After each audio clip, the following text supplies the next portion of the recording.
నమస్తే అన్నో. ఈరోజైతే నేను మా అత్తమ్మ మామిడికాయలు చేసానికి వెళ్తున్నాము. ఇప్పుడైతే నేనైతే వాళ్ళ ఇంటికి వెళ్తున్నాము చెప్తానికి వస్తున్నామని. ఆ తోట అయినా సరే మీరు వెళ్ళండి నేను వస్తున్నా అన్నాడు. మేమైతే వెళ్తున్నాం. నాకు ఆ తోటలు వెళ్ళాలంటే భయం అవుతుంది. ఆ తోటలో మొత్తం కుక్కలు ఉంటాయి. అవి ఎక్కడొచ్చి అనిపిస్తే అని భయం అవుతుంది. ఫైనల్లీ అయితే ఆ తోట గేట్లు వచ్చినాయి. లోపలికి వెళ్ళాలి. ఈ తోట మొత్తం 100 ఎకరాలు. ఇక ఆయన వచ్చేంత వరకు వెయిట్ చేస్తున్నాము. ఫైనల్ అయితే ఆయన వచ్చిండు. ఆయన వెనక వెళ్తున్నాం మేమైతే.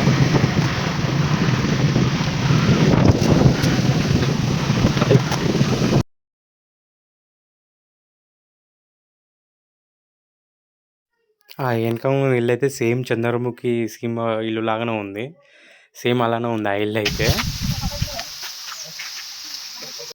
నన్నైతే ఆ కుక్క చూసింది. ఆ కుక్క అయితే చూడండి నన్ను ఎట్ట ముత్తుకుంటున్నాను చూసి. నేనైతే ఆ కుక్క వచ్చి తప్పించుకున్నా.